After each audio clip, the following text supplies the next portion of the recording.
अरे मामा, कहा जाता है कि अपराधियों की कोई जाति या धर्म नहीं होता है। बुरे कर्म ही उनकी पहचान होती है।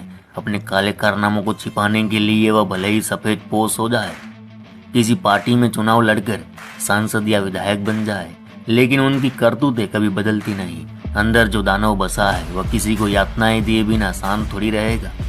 और फिर उनके कुकर्म एक दिन सामने आ ही जाते हैं। उसके बाद उनकी गर्दन कानून के लंबे हाथों में होती है। प्रयागराज में माफिया अतीक अहमद से गाजीपुर के बाहुबली मुख्तार अंसारी तक मिट्टी में मिल चुके हैं। आज हर गैंगस्टर की दुर्गति उनके कुकर्मों की कहानी बयां करती है। किसी ने 30 साल खौफ का साम्राज्य चलाया तो किसी ने 40 साल, लेकिन जब ऊपर वाले ने हिसाब किया तो पल भर में 10 को पुरानी सल्तनत मिट्टी के ढेर में तब्दील हो गई। इसी कड़ी में भदोही से एक माफिया का भी यही अंजाम होता दिख रहा है। वह गैंगस्टर से डॉन बना, डॉन से विधायक, यूपी के छोटे से जिले का वह बाहुबली मायावती की सरकार रहते हुए उससे टकराने की हिमाकत कर चुका था। इतना ही नहीं, उस दबंग छवि वाले नेता और गैंगस्टर ने कई मोर्चों पर पुलिस को भी चुनौती दे रखी थी, लेकिन बाहुबल ऐसा कि वह मायावती सरकार में जेल में रहते हुए भी चुनाव जीत गया। उस बाहुबली का नाम है विजय मिश्रा। यूपी के ब्राह्मण बाहुल्य भदोही जिले में अपनी एक गहरी पैठ बना चुके विजय मिश्रा को पूर्वांचल में ऐसा बाहुबली माना जाता है जिसके तार एक दो नहीं बल्कि लगभग हर माफिया से जुड़े। वह पाला बदलने में माहिर है, चाहे राजनीतिक दल हो या माफियाओं का गैंग। विजय मिश्रा ने जो एक माफिया से हाथ मिलाया तो दूसरे से दीवार खड़ी कर दी। यूपी के माफियाओं की कहानी में आज बात मिर्जापुर वेब सीरीज के असली कालीन भैया यानी विजय मिश्रा। पूर्वांचल में कालीन के कारोबार के लिए मशहूर भदोही जिला अक्सर अखबारों में रहता है। कभी बाहुबली माफिया विजय मिश्रा के कारनामों को लेकर, तो कभी ब्राह्मण और ठाकुरों के राजनीतिक वर्चस्व और ध्रुवीकरण को लेकर। यहाँ की ज्ञानपुर विधानसभा सीट का राजनीतिक इतिहास बेहद हैरान कर देने वाला है। किसी भी पार्टी के प्रत्याशी को लगातार 2 बार जीत नहीं मिली, लेकिन बाहुबली माफिया विजय मिश्रा ने लगातार 4 बार जीतकर ज्ञानपुर विधानसभा सीट की राजनीतिक पटकथा ही बदल डाली। बात है 2002 की। उन दिनों उत्तर प्रदेश में मुख्यमंत्री राजनाथ सिंह थे। प्रदेश में विधानसभा चुनाव की घोषणा हो चुकी थी। भदोही जिले की ज्ञानपुर सीट से समाजवादी पार्टी के टिकट पर विजय मिश्रा ने पर्चा भरा था। वहीं बीजेपी की ओर से विधायक गोरखनाथ पांडे मैदान में थे। गोरखनाथ इस चुनाव में भारी पड़ने लगे तो विजय मिश्रा ने उन पर हमला करवा दिया। इसमें गोरख पांडे के भाई रामेश्वर पांडे की मौत हो गई। इस घटना के विरोध में लोग सड़कों पर उतर आए, बावजूद विजय मिश्रा ने चुनाव जीत लिया। ऐसे 1-2 नहीं दर्जनों कांड रच चुके हैं माफिया और बाहुबली विजय मिश्रा। वैसे विजय मिश्रा के अपराध की काली कहानी 80 के दशक से ही शुरू हो चुकी थी। उन दिनों पूर्वांचल में ठाकुर और ब्राह्मणों की लड़ाई चल रही थी।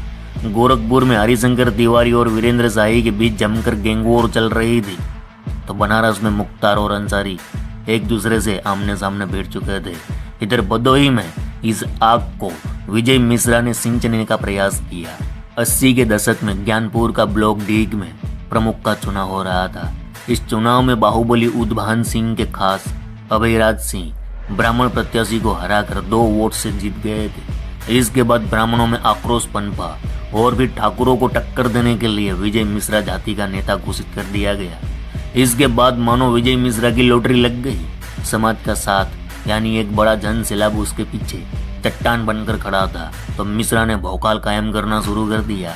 फंसे पैसे निकालने से लेकर रंगदारी तक के काम मिश्रा करने लगे। इसके चलते कालीन के व्यवसाय में उनकी छवि अब्बू की हो गई। उस समय वह भले ही राजनीति में नहीं थे, लेकिन नेताओं को सोने का बिस्कुट फेंक कर अपना पालतू बनाकर रखते थे। वहीं ब्राह्मणों ने विजय मिश्रा को अपना नेता मान लिया था, तो उन्हें भी तय कर लिया कि इलाके में किसी ठाकुर को पनपने नहीं देंगे। इसी अदावत में विजय मिश्रा के खिलाफ एक के बाद एक कुल 14 हत्या, दर्जन भर रंगदारी समेत अन्य 73 मुकदमे दर्ज होते चले गए। बनारस में उन दिनों कांग्रेस के दिग्गज नेता कमलापति त्रिपाठी थे। अपनी महत्वाकांक्षा को पूरा करने के लिए विजय मिश्रा ने उनकी शरण ली और फिर उनसे राजनीति के सारे गुण सीखे। फिर कमलापति से ही आशीर्वाद से विजय मिश्रा डीग से ब्लॉक प्रमुख बने। फिर जिला पंचायत लड़े और पत्नी को भी जिला पंचायत अध्यक्ष बनवाया। स्थानीय लोगों के मुताबिक विजय मिश्रा के बारे में सबको पता था कि वह एक गुंडा है, लेकिन उसकी कुछ ऐसी आदतें थी जिसके लोग भी दीवाने थे। अरे मामा, बताया जाता है कि विजय मिश्रा के मोबाइल में कोई नंबर सेव नहीं होता था, बल्कि उनके क्षेत्र के लोगों के नाम और मोबाइल नंबर उन्हें जुबानी याद रहते थे। क्षेत्र में किसी का झगड़ा हो जाए तो वह ऐसा फैसला करते कि दोनों पक्ष के लोग खुश हो जाते। इसी प्रकार उन्हें प्रेस कॉन्फ्रेंस का शौक था। वह अपने हाथों से गुच्ची की सब्जी बनाकर पत्रकारों को खिलाते थे। कहा जाता है कि यह सब्जी 50,000 रुपये प्रति किलो मिलती है। मीडिया को तो वह ऐसे सादे घर रखते जैसे भगवान हो। इसी प्रकार नवरात्रि में व्रत काशी के 11 पंडितों का स्टाफ समापन पर 40,000 लोगों को भोजन कराते। विजय मिश्रा अपने समर्थकों को कहते कि एसपी से लाख दोस्ती हो, राहत तो दरोगा ही देता है, इसीलिए अपनी टीम में नीचे के लेवल के लोगों का होना जरूरी है। वह प्रयास करते कि सिपाही से लेकर SHO तक ब्राह्मण ही हो। इसके लिए उन्होंने खूब लड़ाई लड़ी। हालांकि दबाव बढ़ने पर विजय मिश्रा ने 2011 में दिल्ली में सरेंडर कर दिया और जेल चले गए। बावजूद इसके 2012 के चुनाव में सपा ने विजय मिश्रा पर भरोसा किया। इस चुनाव में वह जेल में रहते हुए जीत गए थे। संयोग से सपा की सरकार भी बन गई। ऐसे में उन्हें अगस्त 2012 में जमानत मिल गई। फिर 2014 के लोकसभा चुनाव में विजय मिश्रा ने समाजवादी पार्टी के टिकट पर अपनी बेटी सीमा मिश्रा को मैदान में उतारा। बस यही वह चुनाव था जिसने विजय मिश्रा के पूरे एम्पायर को धराशायी कर दिया। आखिर इस चुनाव में ऐसा क्या हुआ था, ये जानते हैं। 2014 देश भर में लोकसभा चुनाव की रैलियां हो रही थी। यूपी में भी लोकसभा चुनाव की चहल पहल थी। यहाँ विजय मिश्रा की बेटी सीमा मिश्रा मैदान में उतरी हुई थी।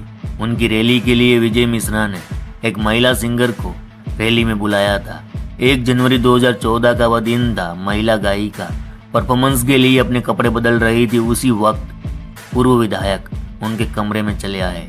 उन्होंने हथियारों के बल पर उसे अपनी हवस का शिकार बनाया। इसके बाद अपने बेटे विष्णु और पोते ज्योति मिश्रा को उसे वाराणसी छोड़ने के लिए भेजा। रास्ते में उन दोनों ने भी उनके साथ रेप किया था।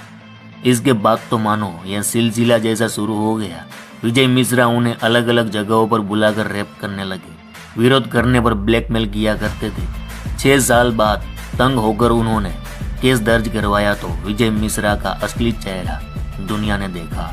इस रेप केस से पार्टी की काफी किरकिरी हुई। परिणाम स्वरूप 2017 के चुनाव में सपा ने उनका टिकट काट दिया। ऐसे में विजय मिश्रा निषाद पार्टी से टिकट लड़कर विधायक बन गए। इधर बीजेपी की सरकार बन गई और अपराधियों की घेराबंदी शुरू हुई। स्थिति यहाँ तक आ गई कि वहाँ जिन स्वजातीय अधिकारियों के दम पर अपना सिक्का चलाते थे, सरकार ने सबसे पहले उन्हें हटाया। फिर पुराने केस उधेड़ने शुरू हुए और रेप केस में उन्हें 15 साल की कठोर कारावास की सजा सुनाई गई।